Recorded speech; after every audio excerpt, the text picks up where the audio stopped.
aqui. E aí o que é que vai acontecer? Quando a gente tem o início da Segunda Guerra Mundial, pessoal, aí a gente começa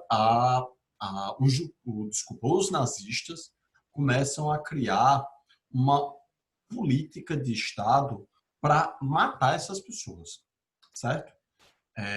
Como assim? Imagine, certo? Imagine que o governo vai criar uma nova política pública para tentar melhorar, certo? O nosso desempenho educacional, o desempenho educacional de um país. Então eles vão se reunir, os gestores públicos vão se reunir, as autoridades políticas vão se reunir, vão dizer, olha, a gente tem que investir mais nas escolas dessas regiões para melhorar o desempenho dos nossos alunos. A gente tem que investir na infraestrutura das escolas para melhorar isso. A gente vai ter que separar uma verba maior para que as escolas tenham recursos. A gente precisa oferecer uma merenda de melhor qualidade para esse grupo. E assim sucessivamente. Agora, pense isso, certo? E que o Estado nazista vai fazer isso pensando em exterminar uma população, certo? É por isso que a gente estabelece a gravidade do Holocausto, certo? É porque o Estado alemão ele criou uma política de Estado para acabar com essas pessoas, para matar essas pessoas. A gente vai ter gestores públicos, a gente vai ter políticos, a gente vai ter funcionários públicos sendo remunerados com dinheiro público, em que a função deles, pessoal, é matar essas pessoas. Isso é isso é o que eu quero que vocês fixem na cabeça de vocês. Porque não foi algo que aconteceu do nada. Não é algo que aconteceu de maneira espontânea, certo? Os campos de extermínio, a política de extermínio, não só dos judeus, mas de outros grupos populacionais que a gente vai ter, ela foi uma política de Estado, certo? Ela foi uma intenção do governo de praticar, de pôr em prática e de conseguir fazer isso. Então, a partir de 1938 e do início da Segunda Guerra em 1939, os alemães, o governo nazista, eles vão criar o que a gente vai chamar desses campos de extermínio ao longo das várias regiões controladas pelos alemães na Europa. Então, como é que funcionava isso? Os caras criaram esses locais, que a gente vai chamar de campos de extermínio ou campos de concentração.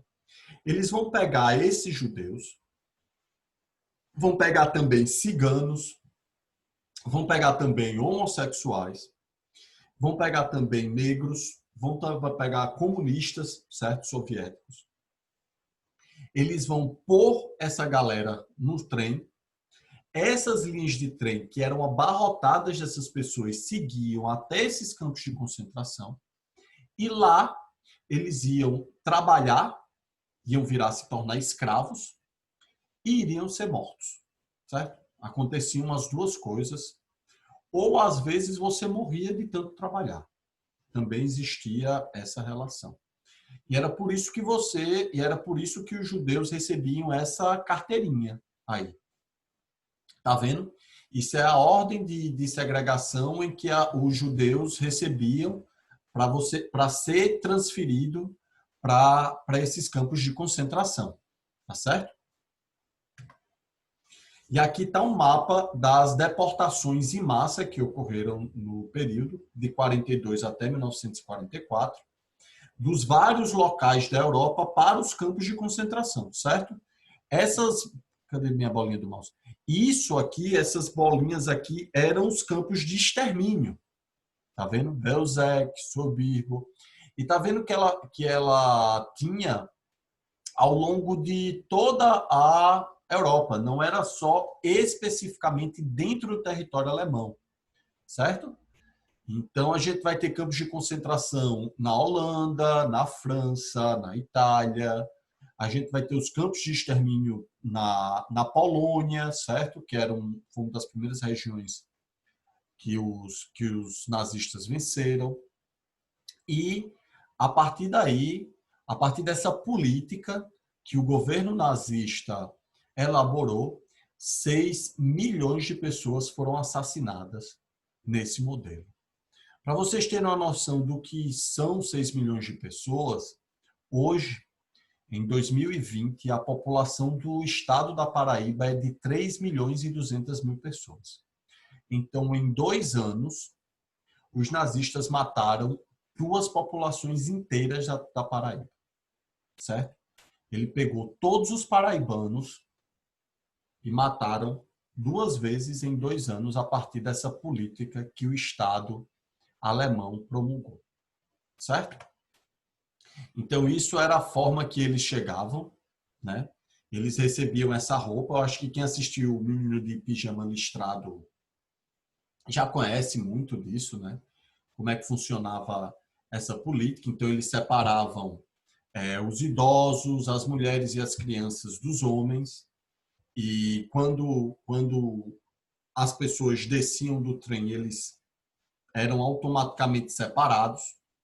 E, geralmente, o grupo maior dessas pessoas, eles eram enviados para o que a gente vai chamar de câmaras de gás.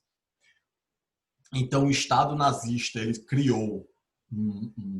criaram, né, nos campos de concentração esses locais enormes. Então, eles diziam que essas pessoas que chegavam, eles iriam passar por um processo de desinfecção ou de desintoxicação, como se eles fossem receber um banho. Então, eles tiravam a roupa dessas pessoas, tiravam o que tinha de valor delas, logicamente, o que ainda tinha de valor delas, botavam nessas câmaras, e aí, em vez de sair água dos chuveiros, saía um gás, que era um gás chamado Zyklon B, certo? Esse gás era um gás venenoso que foi criado por uma indústria farmacêutica alemã chamada Bauer. Vocês conhecem essa indústria? Ela existe ainda hoje, pessoal. Essa empresa de medicamentos, ela existe ainda hoje. Quando vocês vão para a farmácia de vocês, possivelmente vocês ainda compram o medicamento da Bauer. E esse gás matava automaticamente essas pessoas, então era como se fosse uma fábrica mesmo. Assim.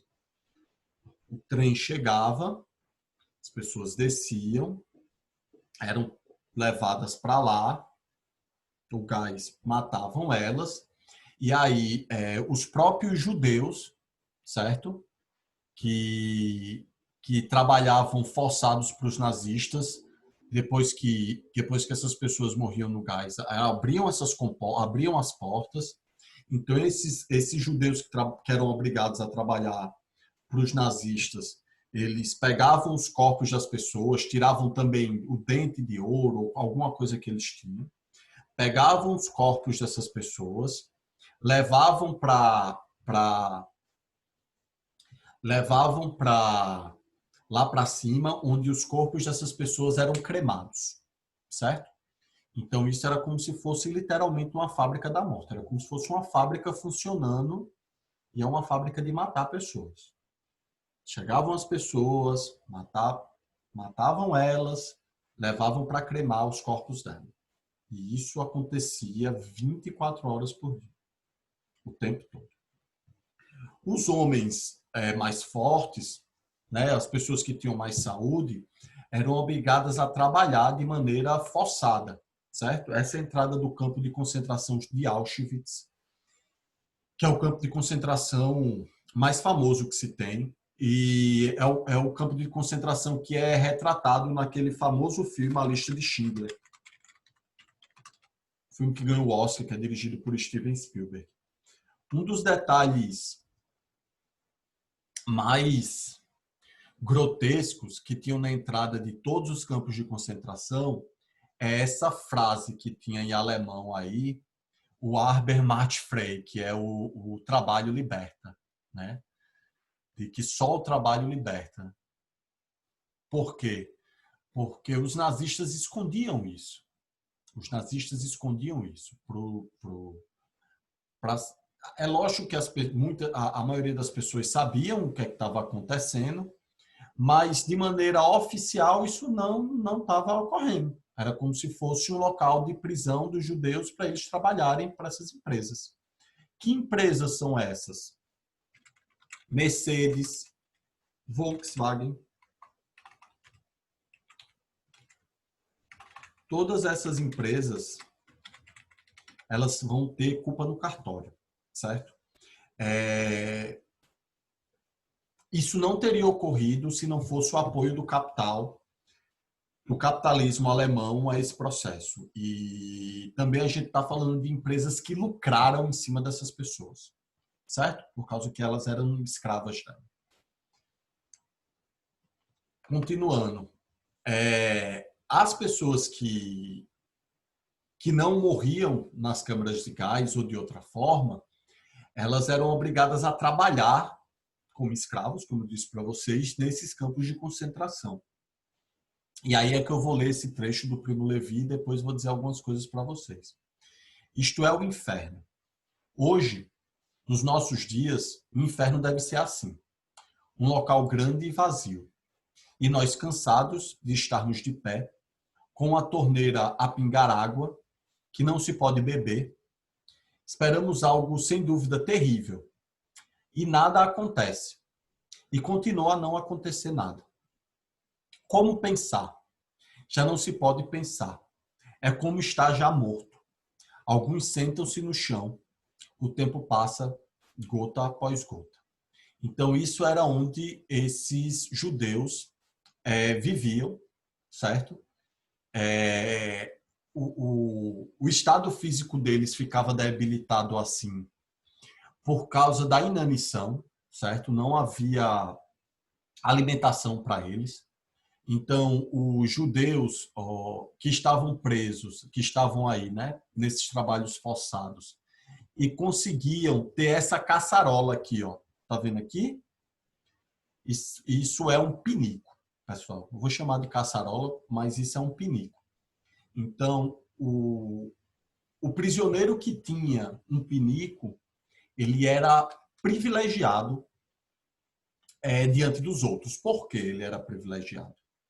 Porque eles tinham diarreias constantes, eles morriam assim, certo? E o mesmo pinico que eles usavam para se alimentar era o mesmo pinico que eles usavam para defecar. Então, esse era o privilégio que se tinha em um campo de concentração, certo? Eles também não tinham acesso à vestimenta, então muitos deles morriam de frio. Lembrem que a gente está falando de um local em que o inverno, né, como aqui chega a temperaturas de -10, -15 e tudo mais.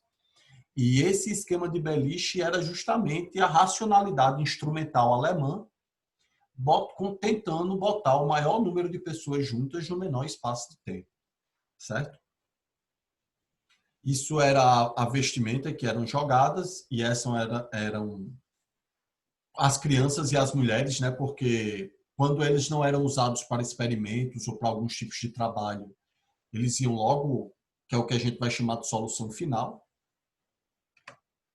E esse é um dos famosos membros da SS, que vai ser o médico que vai comandar a estrutura de saúde do campo de Auschwitz, que é o Josef Mengele, certo? E ele ficou conhecido como Anjo da Morte, né? O Josef Mengele, ele fez, desculpa, muitos e muitos experimentos com crianças e com mulheres nesses campos de concentração. Então, ele falava, por exemplo, e se eu tentar fazer um experimento de juntar o corpo de duas crianças fazendo uma cirurgia para tentar juntar o corpo delas? Então, ele pegava e tentava fazer isso. E como é que eu vou saber qual é o máximo que uma pessoa consegue aguentar no calor ou no frio?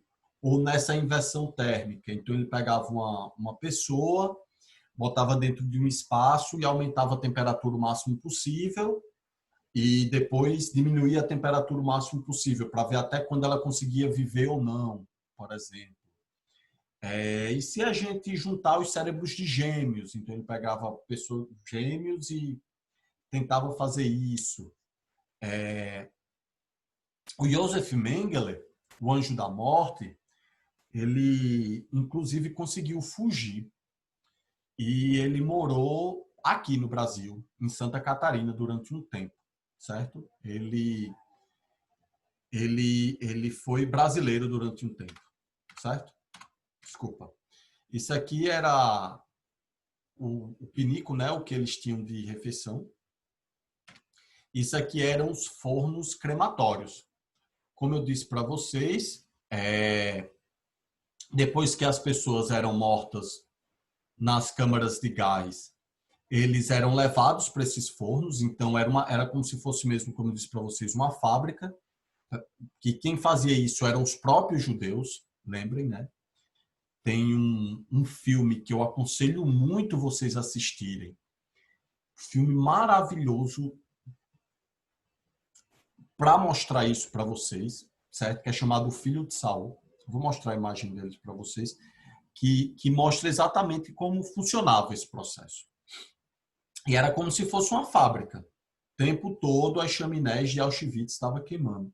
Inclusive, chegou o período, que era o período da solução final, que as pessoas achavam que era neve, mas era fuligem dessas fábricas caindo nas cidades ao redor de Auschwitz.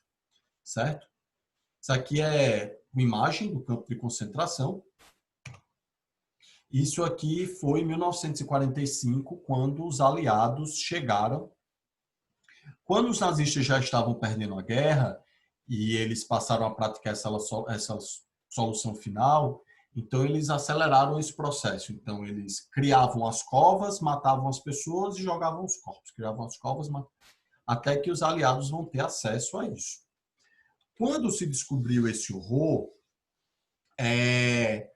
muitos membros da SS e do governo nazista foram condenados nesse julgamento de Nuremberg, que é muito famoso, mas muito famoso mesmo, por causa de um dos relatos que a filósofa Hannah Arendt, aquela que vai escrever As Origens do Totalitarismo, ela vai escrever um livro a partir disso, que ela vai mostrar que as desculpas dos caras era dizer assim: eu só estou cumprindo a ordem. Não, eu não cometi crime algum. Me deram uma ordem e eu cumpri. Veio uma ordem de cima e eu cumpri essa ordem de cima. Então, eu só estou cumprindo ordens, certo? E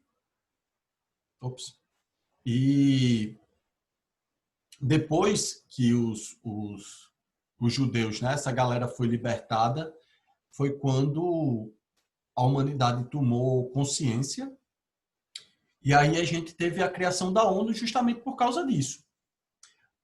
A Organização das Nações Unidas, né, essa organização supranacional tão criticada hoje em dia, a função dela é tentar justamente, uma das funções dela, né, é justamente a de tentar evitar que novos holocaustos ocorram pela humanidade, pessoal.